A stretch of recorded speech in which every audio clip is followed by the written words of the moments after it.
Hey, folks. Today's episode brought to you by one of my favorite sponsors. Yes, of course, I'm talking about Sunset Lake, Sebede.com. They don't use pesticides in any of their products. It's all third-party tested, so a complete breakdown of all the compounds that's in their Sebede products. And I'm talking about tinctures. I'm talking about gummies. I'm talking about smokables. They've got new flour in from their last harvest. I'm talking about coffee and fudge. All great products for me.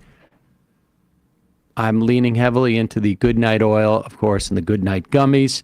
That's with Sebede and Sebede. Also, they have ashwagandha gummies, mushroom ashwagandha with Sebede for relaxation, and they've got others, cordyceps for focus. All their products are fantastic. This is a great company. Huge movement partners. They have donated literally tens of thousands of dollars over the years that we've been working with them to things like strike relief funds and food pantries and refugee resettlement and carceral reform and Planned Parenthood and Give Directly and to UNRWA. Just a great bunch of folks, mostly employee owned. When they hire seasonal people for the pickers, $20 an hour. Check them out. SunsetLakeSebede.com. Use the code Left is Best. You get 20% off. Honestly, great Christmas presents. And I should also say, in this season, everything's so dry. I've been using their lotion to keep my like a first time. Like I'm starting to do this with my legs. You've got a bottle. I have it right next to me. So check it out. Also, sponsoring the program.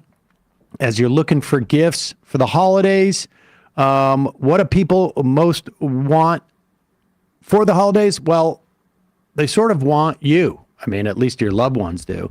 But sometimes you don't always want to travel around and see them. I've got a perfect solution for you. It is called Aura Digital Picture Frame. It is named the #1 digital photo frame by Wirecutter. Aura frames are incredibly smart. They're super easy to use. They look good. They allow you to upload unlimited photos and videos directly from your phone to the frame. And here is like the amazing part.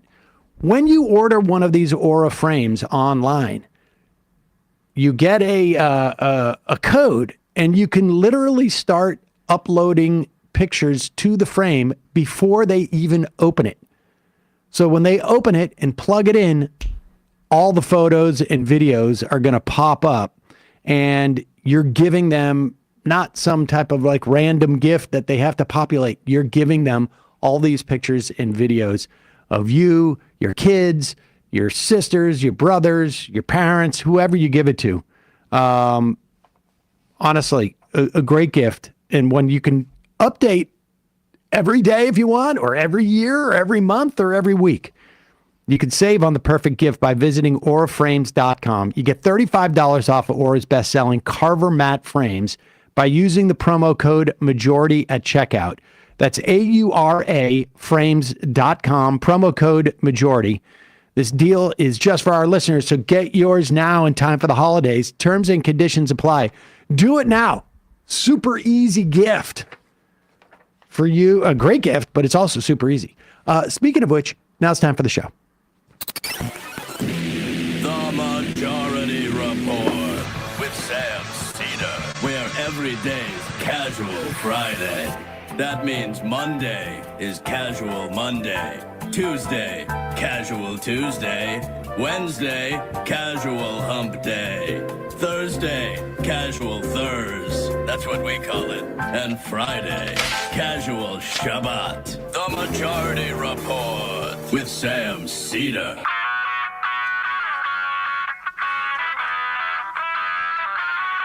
It is Friday, December 6th, 2024. My name is Sam Seder. This is the 5-time award-winning Majority Report. We are broadcasting live steps from the industrially ravaged Gowanus Canal in the heartland of America, downtown Brooklyn, USA. On the program today, Jeet Heer, national affairs correspondent for The Nation magazine. on our era of oligarchy and our government by Gangster. New report, meanwhile, Elon Musk spent at least $250 million to get Donald Trump elected. At least. Meanwhile, the Pete Hegseth confirmation seems to be Trump's Mangio line. Maybe I'll ask Jeet if that's the right use of that. Manhunt continues for the killer of the United Healthcare CEO as it opens the media's eyes to anger over private insurance. Incidentally, Blue Cross Blue Shield reversed their anesthesia limitations yesterday, or this morning. Soros return. Deals PayPal mafia David Sachs named the AI and crypto czar. Populism. David Perdue named ambassador to China. Populism. Meanwhile, Not the insider trading guy? Oh, no, that was the other person. that was the other guy. Lady, yeah. Trump to fire the IRS chief and replace with former Representative Billy Long, repeated co-sponsor of abolishing the IRS, because we know how much the people benefit when taxes aren't paid by rich people. House blocks the release of Gates' ethics report. Job growth bounces back in November. Trump to inherit at least the appearance of a great economy. Report Russia using civilians in Kherson as target practice for their deadly drones. And sales and production of Tesla Cybertruck stalls bigly. Israel bombs a tent-filled humanitarian zone in Gaza, killing at least 20. And a George W. Bush, a federally appointed judge, rules that the Naval Academy may consider race in admissions because it's crucial to national security. But of course, the Supreme Court says it's not terribly crucial to our society at large. Odd that. All that and more on today's Majority Report. Welcome, ladies and gentlemen. Welcome to, what's the day? Friday. Casual Friday. Casual Friday. That's what, or no, wait. That's, no, Casual Friday. It is Friday. Okay, Jesus. yeah, we're feeling it. All discombobulated today. Just a little house cleaning. Next week, I will be continuing my cruise life. You're a cruiser. Literally on a cruise. The Nation cruise, I mentioned it, I don't know, a bunch of times several months back, encouraging people to go. I don't know if we're going to have any Majority Report listeners on there. We'll see. But I'll be interviewing about I'm doing like 5 panels over the course of, moderating. I'm going to see if I can record those maybe. Yeah, that's a good idea. Yeah, we'll see. Maybe we get that as a podcast. I don't know if people want, I don't know if that's what they're into, but we'll see. But that said, I'll be back a week from Monday. Emma, of course, will be here all week with a lot of great guests lined up. But let's get right into this because I want to get to Jeet. This is clip number 8. There's been 2 things that I think have been sort of fascinating about this murder of this healthcare CEO. Now, remember, I think he's also being investigated by the DOJ for some insider trading stuff. We don't know the details of this, but there's been some of that information has been out there. I am not an expert on professional or non-professional assassinations. I know that's weird to cop to, as it were. I mean, you're protesting a little bit too much. We don't know where you were on the day that Rush Limbaugh died, but we'll put that to the side for now. Fair. We do know that there was depose, deny, and what's the last one? Depose, deny, defend. Depose, deny, and defend written on the shell casings. Right. Which is very similar to Delay, Deny, Defend. Delay, yes. Which is a 2010 book entitled Why Insurance Companies Don't Pay Claims and What You Can Do About It. It's weird. that it would be depose instead of delay. And it's also, this guy apparently, according to what the police have now said, he came into town 10 days before. So 4 days before Thanksgiving, spent those 10 days in basically a hostel, a very relatively inexpensive hotel in New York City. Supposedly came on a bus that came from Atlanta. Unclear whether he got on in Atlanta. And then has disappeared. People I think know by now, used a silencer. 3 shots. The whole thing was done very professionally. There is a picture that the New York City police have released with his mask down. Apparently, it was a photo from the hostel where he was being asked by the clerk, like, let me see your smile or something like this. She told Caitlin Collins of CNN that she was flirting with him. Yeah. and so it is. Or I should say Caitlin Collins reported that. Right. And it really is unclear with who is, unclear what was going on. But, and it is, I think the media has become aware of like the ire that people have towards private health insurance. Even his wife reportedly said that maybe she thought that the death threats they've been receiving were about lack of coverage. Who knows? And I could come up with a bunch of different speculation about this, but it would all be within the realm of like, maybe this had something to do with the investigation about his, if it was like a hired killer to do that, maybe that's what it had to do with, who knows? Or maybe it was somebody who lost a child, lost a spouse, a significant other. Yeah. And that's what they did. But on Fox, they have a novel idea as to who could have been involved in this and what the motivation was. We're about to hear an update now from NYPD. Leo, what things are we looking for when you hear random act is not something that they even suspect at this point? Talk to me about the law. Oh, I'm looking at planning and premeditation in the sense that this CEO was gunned down. Darren talked about the fact that this guy was there prior to the CEO arriving. I'm also looking at the idea of whether or not he had partners involved. He had a bicycle. He had equipment. He had things that he utilized to execute this individual. So I'm looking at whether or not the police department, and I'm sure the district attorney, is collecting this information. You raised one other point, Harris. You talked about the grid, which Darren talked about. A lot of cities have this grid where there's this cooperation. But New York City is a sanctuary city. Question mark, this guy had a mask on.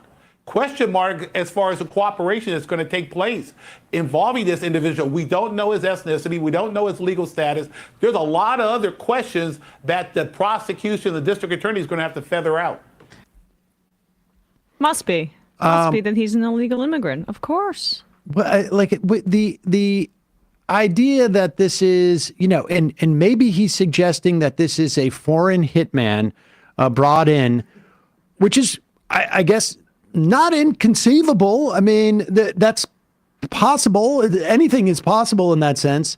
But the idea that he would have come in anything other than, let's say, a visa, it seems to me like he's smuggled in to commit. It's just sort of the relentless desire to turn it all into their immigrant bad narrative is fascinating. Because this is exactly the purpose of it. That, even though that was not the most sensationalist clip that we've played from Fox News, that's the most indicative clip about what immigration is really used to do by the right wing. It is used to demonize groups of people who do not have power. Specifically, if you're undocumented, you can't even vote. And usually you're getting paid sub-minimum wage because you're undocumented, so you're more easily exploitable by a boss. Anything but acknowledging the pain that people feel in this country and why I'm less interested in really the motives behind why the shooter did what he did. I'm more interested in the reaction, which basically for anybody who isn't a rich cable news host has not been pearl clutching like I've been seeing on CNN and of course on Fox News. It has been, I get it, totally, right? And killing somebody is awful and unjustifiable. You can't say it's justified, but it is, the right word is understandable given the pain that people feel in this country, that medical bankruptcy is the top reason people go bankrupt in this country, because we have these billionaires and these for-profit insurers who are sucking people dry because they're just trying to be healthy and live their lives. And when he mentions the mask there, it just reminds me, like, we have RFK Jr. saying we need to ban pasteurized milk, which is just heating milk to get the pathogens and bacteria out. Like, the Democrats need to reclaim single payer and a healthcare first policy specifically, like that in 2028, that's who the candidate needs to embrace single payer, because we can't cede the healthcare conversation to libertarian cranks who say that they can all be solved via your consumption choices in the marketplace. We need a healthcare system that doesn't drive people to have this anger, because Fox News, I hate to break it to you, the anger isn't about immigrants in this instance. You can't just blame immigrants. It's about our for-profit healthcare system, which is killing thousands of people every year in this country. And, Ben from Chicago on the IM says the killer could spray paint "I hate American healthcare system" on the body, and the corporate media would still be asking if there's a known motive. I think Emma's point is that it really doesn't matter what the motive is of this killing, because what is far, in terms of like, what is relevant is the reaction that is coming from the American public, which is they hate their health care and they feel it's so unjust that they don't care about the murder of this person. Now, I mean, look, if we were to care about the murder of every single person, we would be incapable of doing anything, certainly here, because we've, had to witness tens of thousands of people be killed by our tax dollars in Israel. We've watched over the past 4 years, 1.5 million people die approximately because of COVID, and tens of thousands at least who have long COVID, and it's problematic. And as a society, we just sort of like, even if like maybe half of those people didn't have to die had we responded to COVID in the way that other Western industrialized countries had around the globe. I mean, so the bottom line is it doesn't matter whether this person was some type of secret spy brought in from some foreign country to take this guy out because of some diamond caper. The point is that people reacted. There are so many people whose experiences with these companies has left them so angry, and that they are at the point where they are applauding a murder. And that's what's relevant in terms of like trying to assess what's going on in this country. But you know what they're going to do in response? They're going to ban masking like they did in Nassau County in New York. That'll be the response, because the guy was wearing a mask. Because there's so many assassinations like this that are taking place. Okay. In a moment, we'll be talking to Jeet Heer. We'll talk about that a little bit with Jeet, but for the most part, we're going to be talking about our new era of oligarchy, or I don't know if it's new, but it really is. It's really coming to the fore. Before we do, a couple of words from our sponsors. I've been thinking about, where I might go in the event that things get really ugly around here. Mm-hmm. And so if you were thinking about giving yourself a gift, I have a good idea. Learn Spanish. Or learn another language. I'm doing this for my New Year's resolution because I'm going on my honeymoon to a place in Europe, and I need to be able to speak there. So there we go. For me, es importante para cuando quiero mudarme a Mexico. See, I don't understand that because I haven't done this yet. Yep. It's important for when I move to Mexico. It's news to me. Que yo hablo español. You can give yourself the gift of language by getting Babbel. This is Babbel is a great way to learn because they have very short lessons, and they are crafted by literally hundreds of language experts. Babbel can get you talking in a new language in 3 weeks. And the reason is because talking is really the key to learning a language. Babbel is designed for real conversation. Honestly, the best way to learn a language is to fly into a country that speaks the language that you want to learn and know no one there and just try and get around and spend a couple of weeks total immersion. But short of that, Babbel's tips and tools inspired by real life stuff like you actually need when talking with a focus on conversation will make you ready for wherever you want to go. You want more proof that Babbel gets you talking? Studies from Yale, Michigan State University, and other leading universities continue to prove that Babbel works. One study found that using Babbel for 15 hours is equivalent to a full semester at college. I wish they had that for a lot of semesters at college because I would save a little cash. With over 16 million subscriptions sold, Babbel's 14 award-winning language courses are backed by a 20-day money-back guarantee, so your gift to yourself or your loved one is risk-free. This holiday season, give the gift of language, Babbel. Here's a special holiday deal for our listeners right now. Get up to 60% off your Babbel subscription, but only for our listeners at babbel.com/majority. 60% off of Babbel at babbel.com/majority. That is spelled Babbel. Babbel.com/majority. Rules and restrictions may apply. Also, as you know, I am the type of person, and I think people can imagine this, regardless of what I'm buying, I will spend an inordinate amount of time checking deals. I will go to Trustpilot. I will go to Wirecutter. I will go to Consumer Reports. I will go to even those sites that I think are actually sort of like a little dodgy in the way that they're, doing reviews. I mean, I will just review the heck out of it. I will read comments. I will do all of it. And I don't rely on their marketing of these products because very often, the things get inflated. Well, GiveWell is a site that provides that kind of independent resource for donations.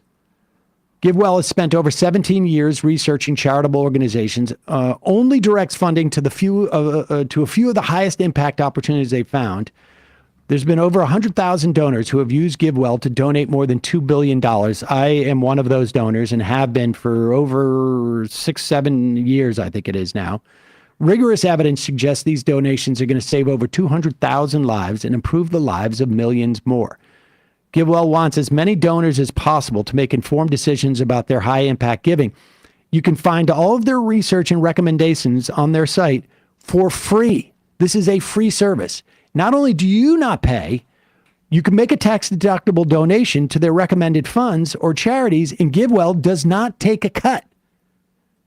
They were set up by other, essentially, donors who wanted everybody to have this opportunity to make these assessments. The Boston Globe called GiveWell the gold standard for giving. Here are a couple of examples of GiveWell's recommended charities. One is preventive medication for malaria. It costs about $7 to provide a child with malaria treatment through the high malarial season. These treatments can reduce the number of malaria infections, and with enough treatments, also save a life in expectation. And vitamin A supplements cost about $2 to deliver a vitamin A supplement to a child. Vitamin A deficiency can increase mortality rates. Vitamin A distributions can save a life by reducing vitamin A deficiency. The one that I go to is money to entice caretakers to bring their children in for vaccinations because you are actually giving cash payments to them. And it's a twofer. You get more kids vaccinated, you save lives that way, and then you're helping out people living in sometimes extreme poverty with a direct donation that they know best how to deploy. If you've never used GiveWell to donate, you can have your donation matched up to $100 before the end of the year or as long as matching funds last. Claim your match, go to givewell.org, pick podcast, enter Majority Report with Sam Seder at checkout. Make sure they know about that you heard from about GiveWell from the Majority Report. That way you will get your donation matched. Again, that's givewell.org to donate or find out more. We will put the links to both those in the podcast and YouTube descriptions and at majority.fm. Quick break. When we come back, Jeet Heer.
We are back. Sam Seder, Emma Vigeland on the Majority Report. It is a pleasure to welcome back to the program Jeet Heer, National Affairs Correspondent, Nation Magazine. Jeet, we're going to be cruising next week. Sorry, Emma. The Cedar, yeah. I mean, I'm thinking I'm going to have like 7 days on the open waters with Sam Seder, but it's not enough. I also have to go on the program a day early. Yes, she's going to prime up some of those conversations we'll be having over the course of the week. I mean, really, you're just here to taunt me about how much sun you guys are going to get. I mean, I'm from New Jersey. Like, tanning is a big part of my cultural heritage, and the fact that I don't get to participate in this, it's basically a hate crime. But I don't really want to go down I have that a road. memo out to the nation saying, like, let's ditch the Cedar guy. Let's bring on Matt and Emma. They're the ones that should be going on the cruise. They'll agree. The subscribers will love them. Will be moved to donate a lot of money to us. I think Sam actually. Well, Jeet, thanks for joining us today. All right, let's get into this. I will say also this time I know that there's actually free food during lunch. I didn't know that. I didn't know that there was already been. Let's stop taunting. Emma. Okay. So all right, let's start. You wrote a piece about Donald Trump's government of gangsters, and it obviously we just had this really bold murder in New York City. Style killing of a healthcare executive, which is what it looks like. It hasn't been a solved case, but I mean, everything from the gun casing to the victim points to this is like a return to basically the late 19th century. Also, an age of great inequality, where social progress had stalled, and where the working class members of it went on a spree where they killed a lot of politicians and also a lot of wealthy people. I think the same process applies in both cases. I mean, this is what happens when you have a socially Darwinist society where people have really no path forward, and where they wisely decide to give people a lot of guns and ammunition and high-powered military-style weapons. And the amazing thing to me is, even if it's not that, this person knew enough to write that on the shell casings, the response is, sort of like speaks more, it seems to me, about that dynamic than even if the guy was inspired to do it because of that. Yeah, no, absolutely. There are historical echoes here. There's always been the sort of outlaw's hero in the 1930s, guys like John Dillinger, Bonnie and Clyde, Pretty Boy Floyd, they were folk heroes. People wrote songs celebrating their antics. As Woody Guthrie said about Pretty Boy Floyd, some people rob you with a six shooter, some people rob you with a fountain pen. With the idea that like the bankers are the real villains, and we should celebrate the guys who give the people a little bit of justice, a little taste of revenge against the people who are really oppressing them, which is the financial and economic elite. So yeah, I mean, but I mean, I think this ties in, as you suggested with Trump. My friend John Gans, who I think has been on the show, yes, has a great book out called "When the Clock Broke," which traces a lot of what we're seeing now to the sort of alienation of the 1990s, the recession there. And he has a great chapter on the sort of celebration of John Gotti, a member of the mafia. And when he went to, when they tried to imprison him, there was like mass protests, like 1,000 people on the streets of New York. And John's analysis is, like a standard Marxist one. Like if you have a breakdown of hegemony, if you have people no longer trusting the ruling class, they will turn to criminals as heroes. And that's also a precursor of Donald Trump, who, has more than his share of ties to the mafia, who shared lawyers. His lawyer, Roy Cohn, was also the lawyer for the mafia, who, also got an endorsement this time from Sammy the Bull, the hitman for the Gotti family, who killed more than 18 people. And Sammy the Bull said, we need a gangster. Trump is a gangster.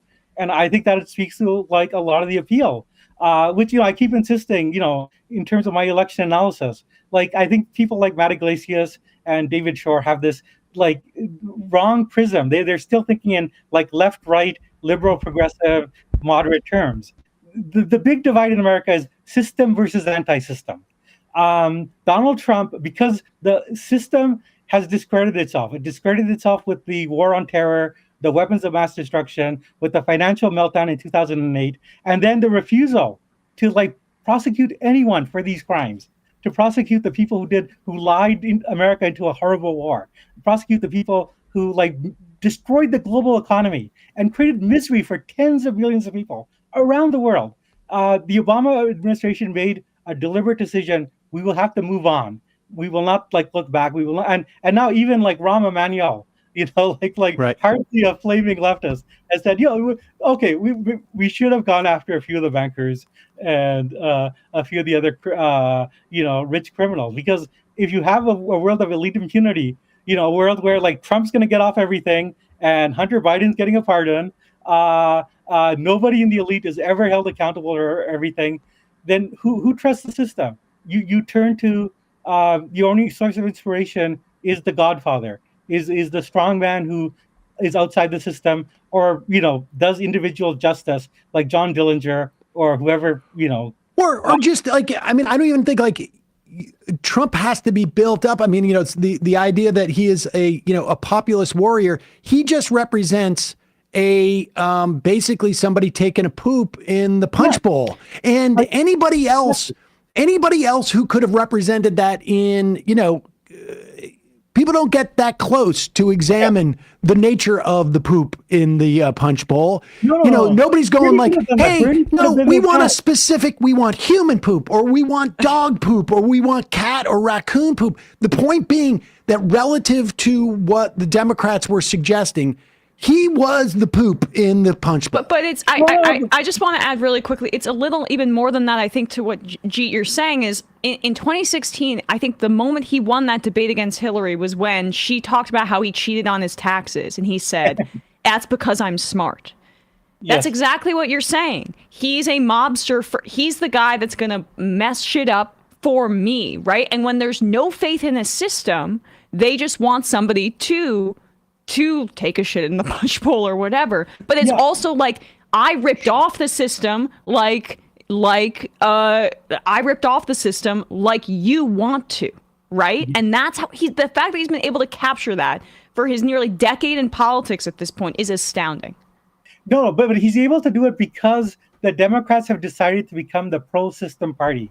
when Trump was running, that the Hillary campaign decided to say, Hillary's the qualified candidate. She's the candidate who has the record. She's been Secretary of State. She's been a senator, and she said she has the support of Republicans. There's all these Republican senators and congressmen who love her, and she has the support of the military-industrial complex. And we have all these retired generals that support her. And she said Donald Trump is not a real billionaire. The real billionaires like Michael Bloomberg support us. So if you say that, then you're saying we are the party of the system at a time when, most people hate the system. It's almost a miracle that Trump doesn't have more support, but it's because he's so hateful. But Kamala Harris did the exact same thing. I don't want to jump the gun because on your other piece about the oligarchs, but as you say those things, as you remind us like what Clinton's thing was, and she had if you look on paper, her CV was definitely like sort of one of the most qualified people we've ever had run for president, I think, probably. But the problem is she was running somewhere against somebody who those qualifications actually became a deficit, at least, and obviously we're talking about a very marginal victories in both instances. Also, Ben Rhodes wrote about this in the form of Democracy and talking about it, oddly enough, in like the Washington Post, like days after, when the Democrats were going around like talking about democratic norms. The way that was being listened to, heard by a certain cohort of people is like, you mean the things that have been screwing us over? Yeah, no. Democrats became the party of norms, the party of like law. And the thing is, with an anti-system politician, they don't get judged in the same way. Like, I grew up in Toronto, and Rob Ford, the mayor there's videos of him smoking crack.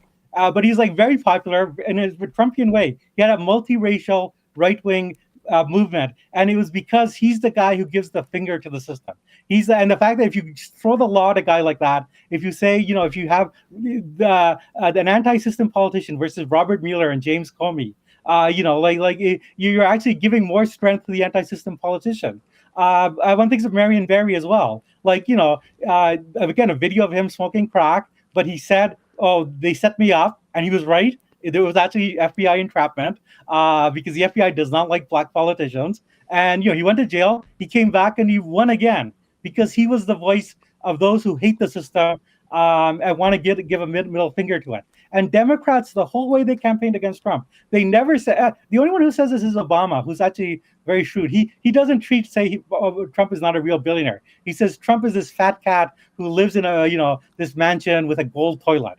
Which is exactly how Obama ran against Mitt Romney. Romney is this multimillionaire who made money, offshoring jobs and turning the Midwest into a wasteland, which is true.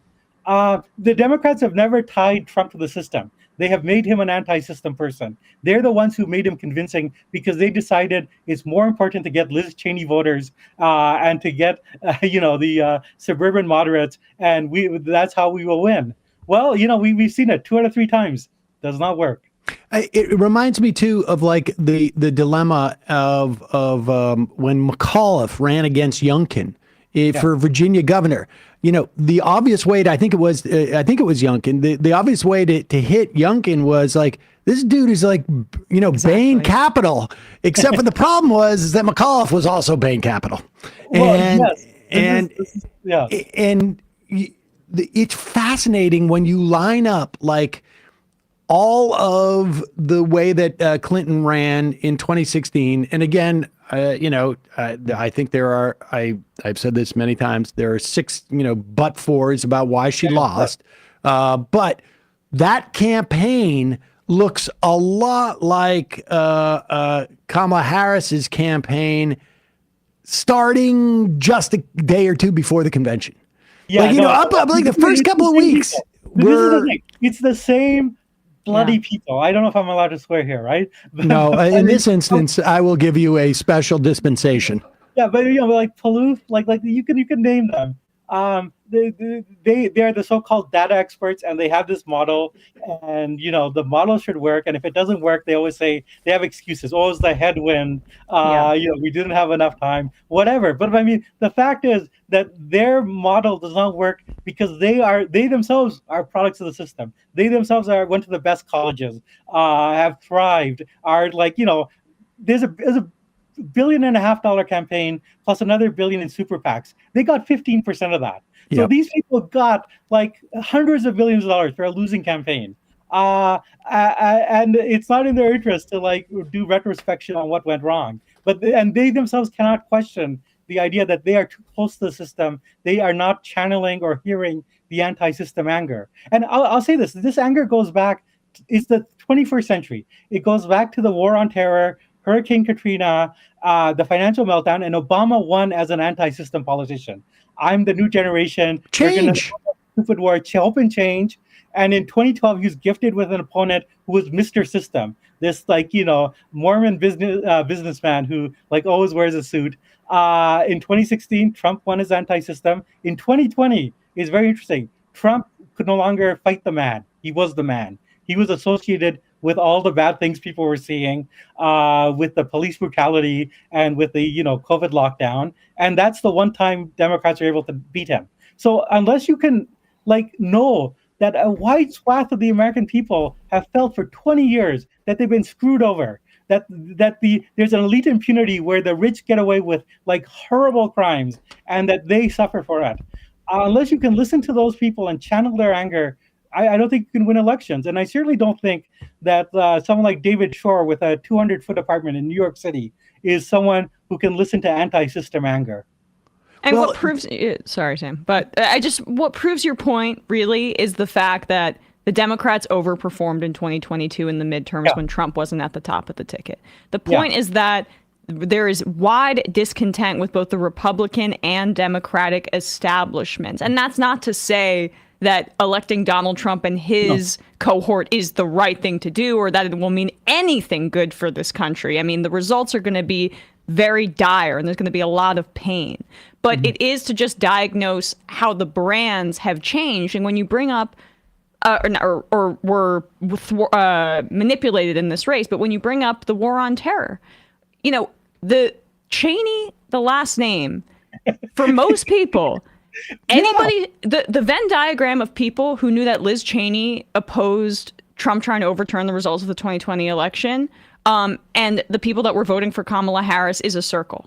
There was nobody outside of that who understood that story, right? This was all people that were already reading the New York Times or watching MSNBC. The folks that they needed when they saw the name Cheney, they think, oh, these are the two establishment people, or another representative of the establishment of the Republican Party that I can't stand. And isn't that the daughter of the guy that killed nearly 1 million people in Iraq?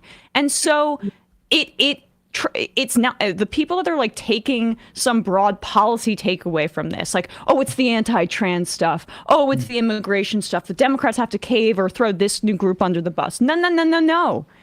Trump's unique appeal is an indictment on the way that the parties have branded themselves outside nothing that he stands for. It's about how the Democrats need to rebuild their coalition and what they're offering. No, the Democrats have never held their own people accountable. I mean, the one thing you'll say for Trump, and I think this is really a base of his popularity, is he insulted George W. Bush at a Republican primary. And he said, this is the guy who's, 9/11 happened under his watch, and then he got us into a disastrous war. And that is he's putting that old system aside. And if you go to the Republican conventions now, like there's nobody, like Romney wasn't there, none of the Bushes, because and the Cheneys weren't there. The old establishment is gone. Democrats have kept on their own establishment. They've kept on the people responsible for NAFTA. They've kept on the people responsible for the bank bailout. And so therefore, they are tied to the system and the establishment. And even like to say, how the Democrats talk about the Republicans. They talk about, the MAGA Republicans are bad, but the good old. Well, that's that. You're giving Trump ammunition. You're giving him credit which he You're doesn't deserve. giving him the opportunity. You're saying he is a change agent. Exceptionalizing. Like you're literally saying he is a change agent. And I mean, so much of this, it seems to me, is because, the reality is that the guy with whatever it is, $260 billion, represents exactly like it is completely, here's the new boss, same as the old boss. It's just a different, branding. The Democrats, it seems to me, without any sort of like policy change or anything else, could have won this election just if they understood that dynamic, period. Yeah. They did and would have deployed different sort of like marketing. I mean, I really do think I have never felt as strongly that this was just about sheer incompetence by a group of people who to the extent that ideology plays in that, it is why those people are able to keep their jobs. That part of their subscription to what they think in their minds is a non-ideology is in fact an ideology. And it completely is about, like, at the end of the day, maintaining my position within what is a loose corporate structure, right? Like I need, that's basically what it is. When I think of these people, I always think of that great scene in Blazing Saddles where Mel Brooks and his other men in the governor's office say, gentlemen, we need to preserve our phony baloney jobs. Harumph, harumph. They have phony baloney, very well-paid jobs in the Democratic Party structure. Their whole job is just to keep out the outsiders. And they do have an ideology, but it's it is that pro-system ideology. It's like, we're the technocrats. We have the data. Like if you watch that interview on Pod Save America, they're always talking about data. And okay, you have the data, but you lost to Donald Trump twice in a row. Like maybe your data is not good. You were outperformed by everybody down the ticket. I mean, the idea that there was like severe headwinds in this situation. No, they were just like normal headwinds. No, but their ideology is like, we have the data, and the problem with the Democratic Party is that there's too many outside groups. There's too many trans activists, immigration activists, and they're forcing us to do things. But that's actually like politics. Like politics is you create coalitions by getting together people who believe in different things, and you offer them things. I mean, I will say this for Donald Trump, like he actually is a good transactional politician. He brought in RFK Jr. and Tulsi Gabbard, and then he offered them jobs when he's in office. He told the evangelicals who had good reason to distrust them. This guy's he's a sleazeball, but he said, I'm going to give you the courts you want, and he did it. He put all the Federalist Society judges in the courts, and they overturned Roe v. Wade. He told the Zionists, I'm going to make Jerusalem. Miriam Adelson was like, we didn't even ask for the Golan Heights, and he gave it to us. Like, this is like classic manage expectations. This is classic manage expectations. You come to me, I'm gonna, I'm gonna give you 10% more than you asked for your money because I'm going to get your business next time. And delivering for his base, as Jeet is saying. Yeah, delivering. Yeah. No, and it is to go back to the crime issue, because I think it sort of ties in this. Remember that great scene at the opening of The Godfather where the Undertaker comes and he says, I believed in America. I believed in the system. I believed in the laws. And, then my daughter was brutally raped. And then, they let the garbage that did this free. Now I come to you, Godfather. And that is exactly the situation. And the Godfather said, I will do this favor for you. And someday, and they may never come, Sam, you will do a favor for me. And that's exactly transactional politics. That's what Trump does. He says, you give me your vote, that's a favor. And I will do a favor for you. And the Democrats, what they're offering is not, they did a little bit of economic populism, although they tied that down a lot, but they're basically saying, we're going to offer you good government, civics. You'll feel, like you're doing your duty. And isn't it great that we have Liz Cheney in the coalition? That shows how broad-minded we are. Trump is offering ice cream and you're offering spinach. But the Democrats are transactional, but their transactional thing is not to expand their coalition or to offer things, but to not do things. And this is the other part of this dynamic where this is excellent reporting from the New York Times that, Kamala Harris tailored and shifted her economic message at the behest of Wall Street, because her brother-in-law, Tony West, who's an Uber executive, created this network. They were sending all these memos. So when she first, came out very hard against price gouging, which was a great message for Democrats and which would have been a winning message, they said, tone that down and don't name specific companies. And that's what they did. They absolutely tailored their message for Wall Street, which again is a pro-system thing to do. And they made Mark Cuban, this billionaire, their surrogate, and Cuban was telling them, Cuban literally said, that old progressive Democratic Party, it's no more. This is Kamala Harris's party, and that all the things she's talking about taxing the rich and going after price gouging, she doesn't really mean it. Trust me. And this is the guy they made their surrogate. He is like 2024 Bloomberg, and what's also is amazing is how many CEOs do you think are out there? How many? You're you're one less now, but how many? You're sending this guy out onto TV, right? A mass medium, and you're basically his message is, listen, CEOs, you don't have to worry. It's how many of those? Even if you could get every single one of them that they're going to vote for, the top of the campaign.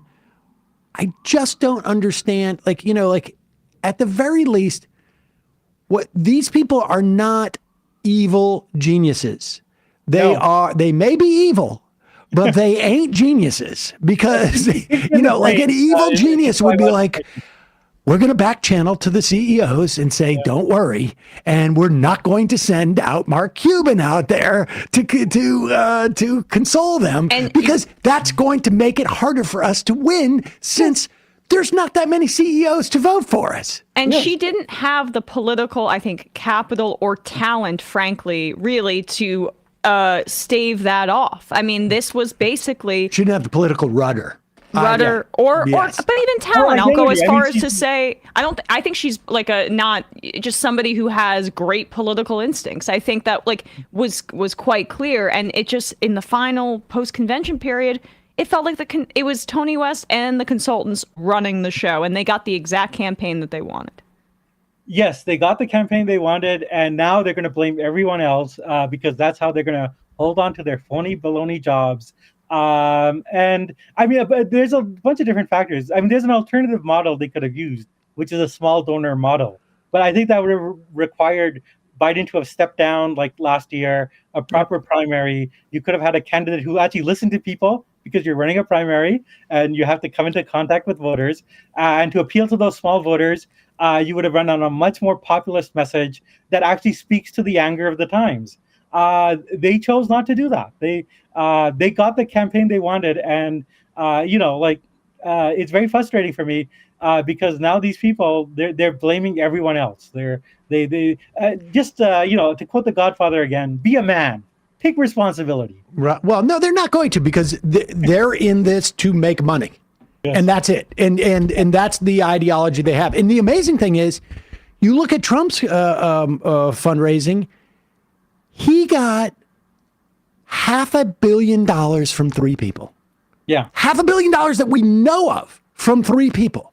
It's now clear that Elon Musk, $250 million that we know of. Mm-hmm. And Adelson, $130 million that we know of.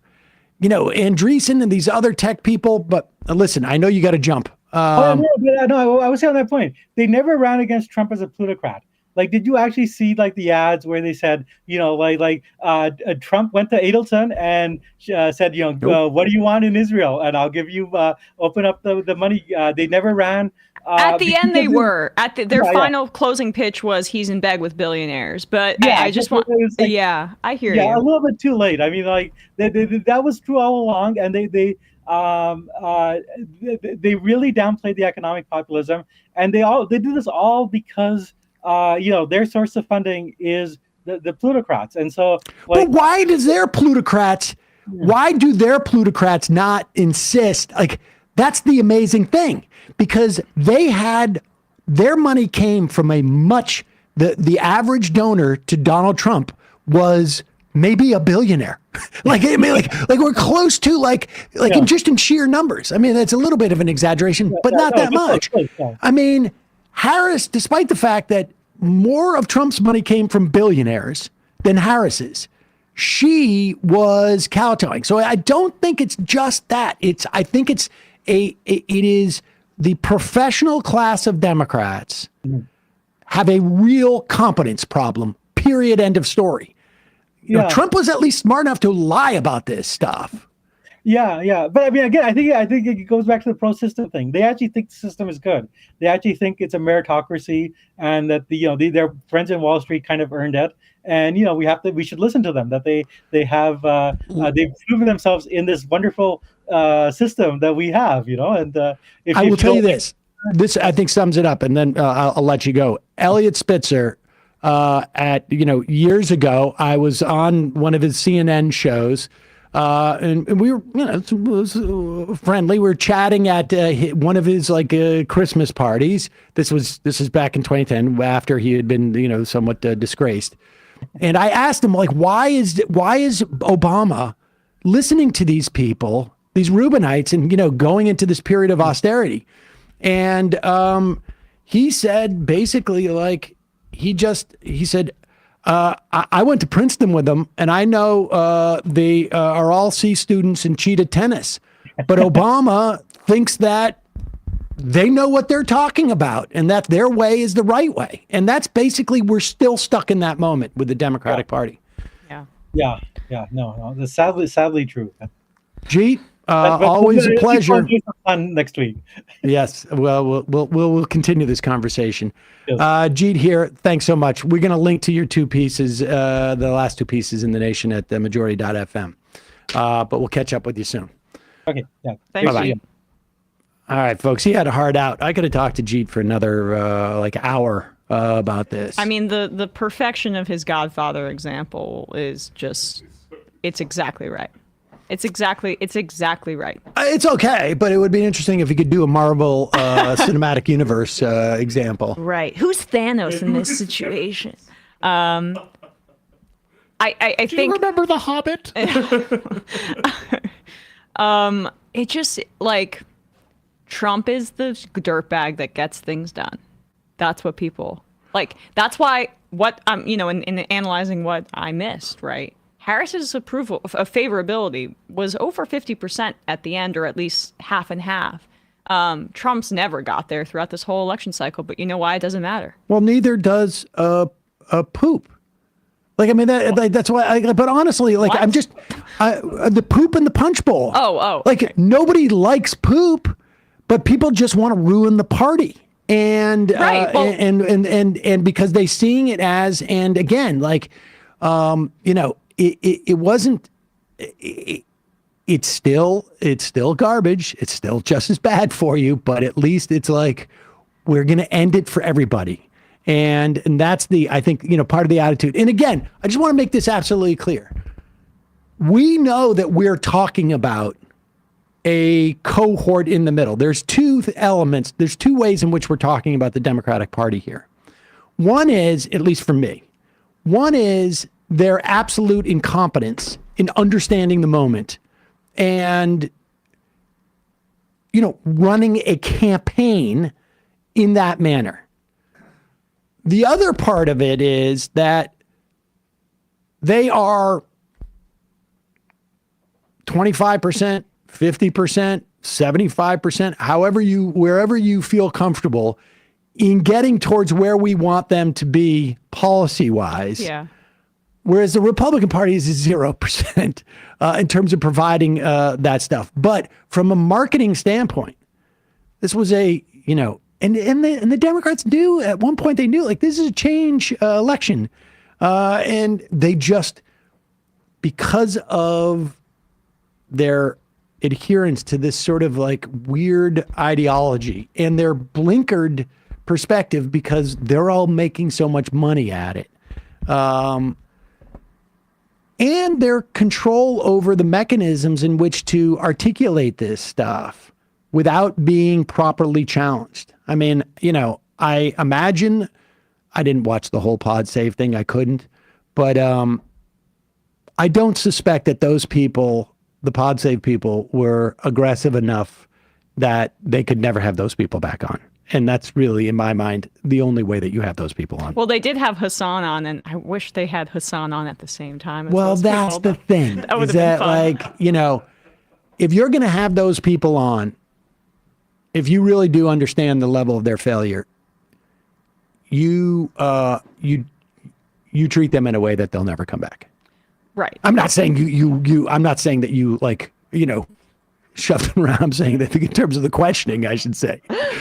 Yeah, no. Oh, yes. No, I agree. I had one more thing. The bad cop or whatever he is, not cop, but like the mobster way that Trump appeals to people. It's a failure. Yes, I vacillate between if it's a failure of civic education, which it definitely is, and I'm not, I guess, above blaming the voters to a degree. I mean, there was so much misogyny and racism that Trump ran on that, like, that's a huge part of why he won. But the systemic piece that the Democrats need to take from it is like, why did it get to the point where people are so disillusioned from our politics that they take somebody leaving a turd in the punch bowl or making the system break in a way over any kinds of politics that build something? Like, this is just so much deeper. It's alienation 100%. from our government. It's all our institutions. It's neoliberalism and what it's done to our level of civic engagement. Is it not? Without a doubt. We have no public space anymore. Everything's privatized. Everyone's getting ripped off. I mean, we're gangster capitalism, and Trump is the gangster. And so, like, that's how degraded our politics are, that he is appealing in that way, because people can't even begin to imagine, now that Bernie's not running anymore, a better world. And so what do? They go with the guy that's at least going to screw up mess with the people that they hate. In 2012, Chris Hayes wrote Twilight of the Elites. I'm sure there's a bunch of other books. That one just sticks out for me. Like, that's what's going on. We are seeing the fallout. If Donald Trump doesn't show up, and I believe that Hillary Clinton, and I said this at the time, could have beaten every other person in that in that Republican field. And I believe that Martin O'Malley could have beaten Donald Trump. I mean, put aside this sort of the. Right. I think it was just Clinton more than anyone else represented the track of the country over the course of the prior 35, 40 years, which was a hollowing out of institutions, a hollowing out of supports for folks, living in poverty and living, sort of between poverty and the median wage, working class in many respects. Also oversaw the consolidation of our media. I mean, she got blamed for Bill Clinton stuff, but I mean, we wouldn't know Hillary Clinton if it wasn't, exactly. If Bill Clinton had been president, I don't think. And she represented all of those things, whether she meant to or wanted to or not. And Trump was the person that everyone didn't like, with good reason. But you cannot. You're ignoring the era if you think you can win with someone who represents all the credentials that people see as problematic for them. And it was a different situation with Kamala in the sense of just she didn't have that baggage, which is why I thought she would win. But even when she's seen as favorable, it doesn't. Well, she didn't have the baggage. Be a leader. Listen. Yeah. She didn't have the baggage, which would have allowed her to do something different.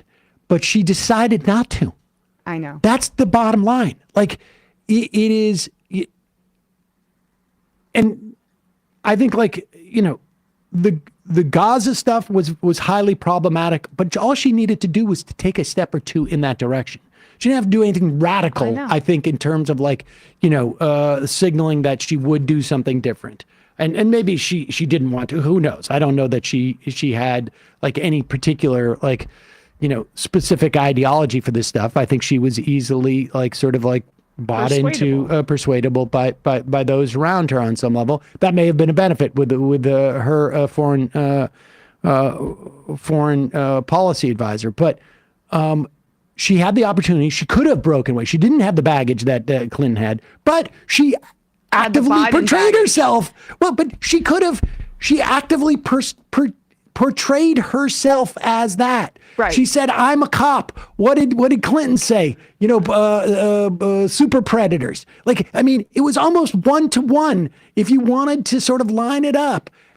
She had the ability that Clinton didn't have, which is that she didn't have necessarily that baggage, except for she decided to say, well, yeah, I do actually. Let me bring it out, and here it is. But she was afraid of looking weak and inexperienced. So the sense is that she had to tie herself to Biden because then otherwise people go that she has no democratic legitimacy. And she felt like she needed, I think, as a woman of color, to look more official. It may be the case, but... And in 107 days, the whole campaign infrastructure from soup to nuts, is Biden people. Well, everybody on staff is okay with genocide. Yeah. Every volunteer that was hired was okay with genocide. You can't, and I'm just defensive of this position that she was in to a degree because I think she was sidelined for reasons that involved racism and misogyny, then thrown off a glass cliff with a campaign that was designed for a centrist white guy like Biden. I think that all that's true, but she also was in a position where she could have said, I'm not doing this. She could have, but as I'm saying, she doesn't have the political talent to do that. That's why she flamed out in the 2020 primary. She's a standard Democrat, period, but not a transformational figure in any way, which is probably why she was also selected by Biden. Well, right? Yes. She's a good soldier. Yep. That was her. And I still maintain she would have been a much better president than Donald Trump. Oh, of probably course. a better president than Biden. Because of, maybe not just being a Zionist, but we'll never know. But it also, we're going to see Trudeau's about to lose in Canada. The anti-incumbency thing is also a piece of it, but. Oh, without a doubt. But it's not just it's not just anti-liberalism. It's not managerialism. I don't think it's I just don't think that people have that level of sophistication where they can actually name the ism that they're going against as much as they perceive it as they are part of the system that has been problematic to me. And that's why if Bernie shows up or AOC shows up, that's why they can vote for both AOC and Trump. I know. Because these are both people, and I don't think that the voters are saying, well, AOC represents progressive politics and maybe some has some socialistic policies, whereas Trump's policies are actually far more I don't think that's it. I think it's vibes. It's vibes that are not made up, but they're coming from the way that the people, these different candidates respond and the way that the system responds to them. And that's what it is. But I'm sorry, I have one more point on this. This is why the ultimate villain in this story is still Joe Biden. And I just want to make that clear, because if there was a primary process, this would have been ironed out. There would have been an ability to respond, to change course, to develop a brand, to develop a platform that wasn't just basically they were trying to do Obama 2012 with a new figurehead at the top, and Donald Trump is just more popular than Mitt Romney or whatever. They could have had a process by which these debates were had. And Harris may have not even been the nominee if that were the case. So, it's both the politics of the Democrats and what they represented was both liberal managerialism, but even in the lack of having a primary process where there would have been a debate, you signaled a continuation because you didn't even ask for the input of the public. And I was dismissive of this stuff at the time. I said, my fiance was like saying this to me, Emma, like, this is a problem without the primary. People feel like their voice isn't being heard. And I think it's the opposite. I don't think the problem with the primary was that people felt like they were getting a candidate that didn't elect. I think the problem with the primary was that the candidate wasn't getting a sense of what's going on with the people. And but the age thing was also like people didn't want him to run again. Oh, well, people didn't want him to run again because of his age, and that was the base too. Like the whole Democratic Party base was like, oh, I don't know about this. Like you are also signaling that you're not listening just by Biden being there. And that spilled over into Harris's campaign. You're not signaling responsiveness by having Biden just be the candidate because of how everybody thought he was too old. The base, the independents, the Republicans. You're looking like, nah, I'm not listening because he's the party and we're going with this, right? Yeah, I just don't think that people, I don't think that anybody who's going to vote, But that's what the Stead told you. He said he went door to door for 2 years and everyone was saying, is he really running again? Oh, no. Well, yes. But when he dropped out, it fixed it.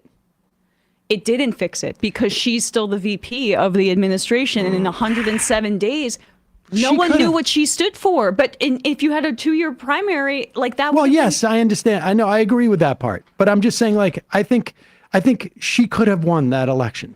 She definitely could have. There's just no, she could have. They had the resources. They just completely deployed them in the wrong place. Now, was she severely disadvantaged by having a 107-day primary? Yes, definitely. But I'm sorry, like they had the resources where they could get out there and they could have portrayed a different candidate.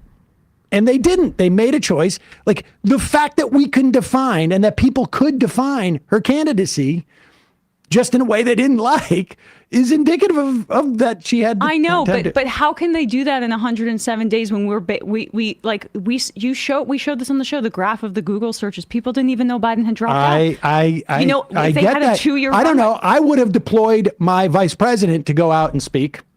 Instead of not. Well, they're afraid of undercutting her as a woman and not being commander in chief. That's conjecture. We don't know that. But B, yes, maybe they were afraid of that, but so they made a mistake. I know I'm not absolving them of any of this, but I just think like the way that she was set up to fail, the campaign could have been run in a different way. But I'm not necessarily convinced it would have made that much of a difference. Oh, look, we're talking about too small margins. I know. For it not to make a difference. Would she have won? I don't know, but we wouldn't. Let me put it this way: we wouldn't have known the answer to that question whether she won by 12:15 on Tuesday or Wednesday morning. We would have, if she had run a better campaign, we wouldn't know the answer until the end of Wednesday or Thursday, and she didn't, and that was the problem. DSA, Aaron in Atlanta, how do you get similar vibes from AOC and Trump? I don't, right? The voters in AOC's district did, because they both see them as like not playing a game that has been harmful to the people in that district. I'm just going by there was like 2 or 3 different, I think, Crystal's show did it. And there was a local guy in New York who did it, went out and interviewed people. And that's what they said. What they said. It's also perceived authenticity versus falseness. Right. In the era of social media, like Donald Trump going on these long form podcasts and shooting the breeze with Theo Vaughn, and then AOC goes directly to voters on Instagram Live. That's the divide. Yeah, I think all of it, it's all an aesthetic, I think. But it's an aesthetic that these people can afford, maybe because of their ideology. I mean, that's the thing, is that we're talking about an aesthetic. It just so happens that aesthetic is, in Trump's instance, was a lie. It was a manufactured aesthetic by a guy who understood how he could be perceived as a certain way, despite every policy and every bit of his support. With AOC, it's an aesthetic that is built largely on her policies. Yeah. And Harris had the opportunity. She could take either aesthetic. She did in 2019 have one aesthetic, and she decided to go for a different aesthetic. Would it have made a difference? Maybe. All right.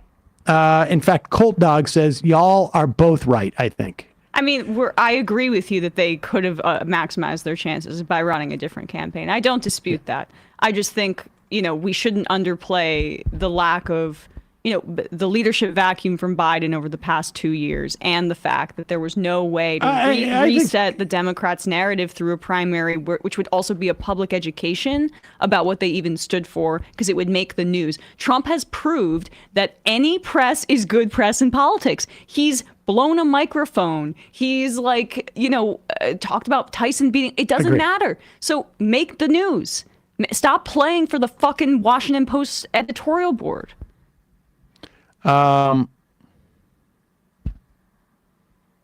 Meat and Potato says Chapo Trap House made a thought-provoking point in the week after the election of the two major political parties. Only one of them has been getting more white when it comes to their voters, and it's not the Republicans Party. That's true. But, when you start where the Republican Party start, there's only, getting more white is a little bit, is pretty difficult. Yeah. And it's pretty difficult. More also black men barely went for Trump a little bit more. Latino men, it was significant. I would say, that analysis is correct, but it's more men than women of color. Black women still vote Democrat as reliably as any bloc. Folks, it's time for the fun half. Just a reminder, it's your support that can make this show possible and does make this show possible. You can become a member at jointhemajorityreport.com. When you do, you get the free show free of commercials, and you get the fun half, and you can IM us on the fun half, and every now and then you get some other bonus. I can't remember what it is, but it's helpful. It makes this show possible. Also, reminder, Emma brought this up yesterday. Drop Site is trying to push the Palestinian poet Rafid Al-Arir's book, which is coming out posthumously. He wrote that If I Must Die. Yeah, If I Must Die poem to his daughter, who then was killed by the Israelis, and then he was killed by the Israelis. After Barry Weiss tweeted about him, by the way, and yes. when he said, if I die, I blame Barry Weiss, and then he was assassinated by Israel. And his book is coming out on December 10. Is it 10? Yeah. And the plan is to buy his book at that time. If you want a reminder, you can get it from Drop Site News. You got to give them your number. Over on this, we'll put a link up to this, or you can, put in your phone a reminder. Buy it on that day, because the way that these things work is all the top book lists, both Amazon and New York Times. You don't need many books to sell to hit the top. You just need to do it all at the same time. That it breaks through, and then it sort of games the algorithm. So go out, buy that book. Be a nice gift, actually. And at the very least, it's I don't know. It's a gesture. I don't know what else to tell you. Also, if you have any more suggestions for our best ofs 2024, send them in now, folks. majorityreporters@gmail.com. Write best of in the subject line, and we will put your recommendation. We are renting out, this is probably a mistake, a X5 911 supercomputer, AI stuff, and we actually have built a small nuclear reactor, which of course is also powered by natural gas, to create a AI bot that will take your suggestions and reformat them and pretend that they're the AIs, and then determine what the best ofs of 2024 are going to be, and we will run those during our Christmas and New Year's and Hanukkah break. When does Hanukkah start this year? Super late. Really? It starts on, I think, on Christmas Day. Ah. Okay. I don't ever remember it. That late? Never. Also, justcoffee.coop. If you're looking for a gift, I mean, do you know a Majority Report fan? Send them a bag of Majority Report coffee. Do you know someone who just loves coffee? Send them a bag of any of the justcoffee.coop coffees. Do you know someone who likes Mark Maron? Or actually not him, but his podcast, because it's a little narrow. You can send them a WTF thing. I just did somebody's doing a documentary on Maron. And I was interviewed for it tomorrow. That's awesome. It probably won't even make the cut because it's just going to be Maron talking, which is really... That's what he wants. Of course. He's not commissioning it, but he probably won't sign off on it unless it's just him. Emma. On ESPN, Bradley and I gave our picks against the spread yesterday, youtube.com/ESPN show. Left Reckoning. And on Left Reckoning, Matt and David spoke with Vivek Chibber. He's an NYU professor of sociology, author of the books Class Matrix and Confronting Capitalism. We actually had Professor Chibber on the show for the Class Matrix about 2.5 years ago. He came on to talk about a new podcast that he's debuting around the Confronting Capitalism idea that came out on Wednesday. So check that out, youtube.com/Left Reckoning. And if you want access to the postgame, patreon.com/Left Reckoning for that. See you in the fun half. 3 months from now, 6 months from now, 9 months from now, and I don't think it's going to be the same as it looks like in 6 months from now, and I don't know if it's necessarily going to be better 6 months from now than it is 3 months from now, but I think around 18 months out, we're going to look back and go like, wow. What is that going on? It's nuts.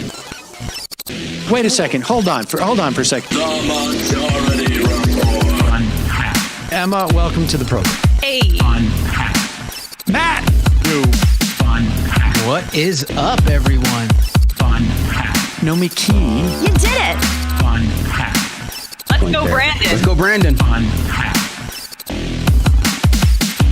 Bradley, you want to say hello? Sorry to disappoint everyone. I'm just a random guy. It's all the boys today. Fundamentally false. No, I'm sorry. Women's... Stop talking Oh, for a wow. second and let me finish. Where is this coming from, dude? But dude, you want to smoke this 7A? Yes. Hi, me? Is it? Yes. Is this me? Is it me? It is you. Is this me? Hello? Is this me? I think it is you. Who is you? No sound. Every single freaking day. What's on your mind? Sports. We can discuss free markets and we can discuss capitalism. I'm gonna go throw up. Who libertarians? They're so stupid though. Common sense says, of course. Gobbledygook. We fucking nailed him. So what's 79 plus 21? Challenge Matt. I'm positively quivering. I believe 96, I want to say. 857-210-35 501 1 half 3 8s 9/11, for instance. $3,400, $1,900. 654 $3 trillion sold. It's a zero-sum game. Actually, you're making me think less of it. But let me say this. Poop.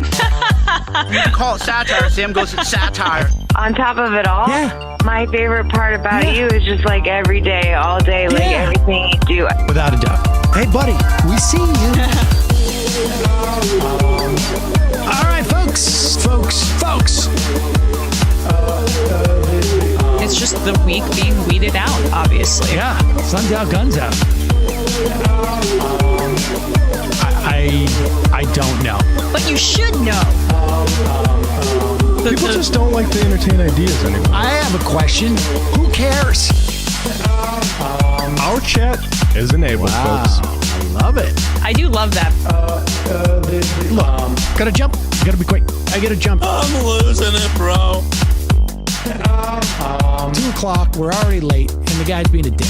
So screw him. Sent to a gulag? Outrageous. Like, what is wrong with you? Love you. Bye. Love you. Bye-bye.